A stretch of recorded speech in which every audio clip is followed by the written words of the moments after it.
Real Madrid আবারও তাদের সেই পুরনো রূপে ফিরে এসেছে। রিয়াল ওভিয়েদোর বিপক্ষে আজকে লা লিগার দ্বিতীয় ম্যাচ হচ্ছে মাঠে নেমেছিল রিয়াল মাদ্রিদ, এবং এই ম্যাচে হচ্ছে ভিনিসিয়াস জুনিয়রের 1 গোল এবং 1 অ্যাসিস্ট সাথে কিলিয়ান এমবাপ্পে 2 গোলে জয় পায় রিয়াল মাদ্রিদ। এবং তার সাথে আজকে যে রিয়াল মাদ্রিদের স্টার্টিং লাইন আপটা ছিল সেটা ছিল এক প্রকার অসাধারণ একটা স্টার্টিং লাইন আপ ছিল। সেখানে হচ্ছে প্রায় অনেকটা ম্যাচ পর হচ্ছে রদ্রিগো হচ্ছে প্রথম একাদশে ছিল, সাথে হচ্ছে আর্জেন্টিনার নতুন তারকা ফ্রাঙ্কো মাস্তান্তোনিও ছিল, ট্রেন্ট আলেকজান্ডার ছিল না, অ্যাডাম মিলিতাকে হচ্ছে বেঞ্চ করে সেখানে হচ্ছে রুডিগারকে নামানো হয়েছিল।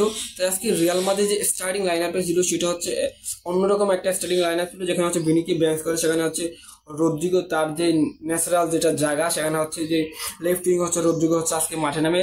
তাই মাদ্রিদের ম্যাচটা ছিল অসাধারণ একটা ম্যাচ ছিল। আজকে যে মাদ্রিদের স্টার্টিং লাইন আপটা ছিল সেটা হচ্ছে খুবই সুন্দর একটা লাইন আপ ছিল, 3-0 গোলে একটা জয় পায়। এবং ভিনিসিয়াস জুনিয়র যাকে নিয়ে হচ্ছে এখন থেকে হচ্ছে অনেক আলোচনা শুরু হয়েছে যে এই মৌসুমে কিরকম একটা ভিনিসিয়াস জুনিয়র খেলছে, ওই প্রত্যেকটা সমালোচনার জবাব হচ্ছে ভিনিসিয়াস জুনিয়র আজকে দিয়ে দিচ্ছে। একটা 63 মিনিটে মাঠে নেমে একটা গোল করছে এবং একটা অ্যাসিস্ট করেছে, এবং 63 মিনিটের পর হচ্ছে মাঠে নেমে হচ্ছে 8.0 তার হচ্ছে রেটিং এসেছে ভিনিসিয়াস জুনিয়র। তাই বলা যায় ভিনিসিয়াস জুনিয়র হচ্ছে তার সেই পুরনো রূপে হচ্ছে আজকে ফিরে এসেছে 1 গোল এবং 1 অ্যাসিস্ট করে। আসলে বুঝাই দিয়েছে যে ভিনিসিয়াস জুনিয়র কি হারায় যায় নেই, ভিনিসিয়াস জুনিয়র অসাধারণ পারফরমেন্স করছে। এবং কিলিয়ান এমবাপ্পের 2 গোল, কিলিয়ান এমবাপ্পের 2 গোল হচ্ছে রিয়াল মাদ্রিদ 3-0 গোলের জয় পায়। এবং আজকে ম্যাচে হচ্ছে আর একটু কথা বলতে হয়, সেটা হচ্ছে রিয়াল মাদ্রিদের যেই গোলবার সামান থিয়াগো কুর্তুয়া তাকে নিয়ে। দেখেন আজকে হচ্ছে রিয়াল ওভিয়েদোর বিপক্ষে পুরো ম্যাচটা হচ্ছে রিয়াল মাদ্রিদের নিয়ন্ত্রণই ছিল প্রথম থেকেই। রিয়াল মাদ্রিদ যে মাঝমাঠ রয়েছে সেখানে আর্দাগুলোর তো অসাধারণ পারফরমেন্স করেছে। আর্দা এই যে আপনাকে হচ্ছে রিয়াল মাদ্রিদের যে আগে হচ্ছে টনি ক্রুস ছিল, টনি ক্রুসের পর হচ্ছে আপনার ওই জায়গাটা সামলাইছে হচ্ছে লুকা মদ্রিচ, এবং লুকা মদ্রিচও নয় টনি ক্রুসও নয়, এখন রিয়াল মাদ্রিদের ওই যে স্পেসটা ওখানে রয়েছে ওই জায়গাটাকে এখন কভার করার চেষ্টা করতেছে আর্দাগুলো। যেহেতু তার বয়সটা এখনো অনেক ছোট, তাও পুরো রিয়াল মাদ্রিদের এখন জাবি আলোনসো আসার পর জাবির প্রিয় একজন ছাত্র হয়ে গেছে আর্দাগুলো, ঠিক আছে। পুরো মাঝমাঠটাকে কন্ট্রোল করতেছে আর্দাগুলো, সুন্দর সুন্দর পা দিতেছে, এবং তার পাশে হচ্ছে কিলিয়ান এমবাপ্পে প্রিসিজনে একটা গোল করেছে, আজকেও গোল করেছে। বলা যায় পুরো রিয়াল মাদ্রিদ যে মাঝমাঠের নিয়ন্ত্রণটা কিন্তু আর্দাগুলো নিয়ে নিয়েছে অলরেডি।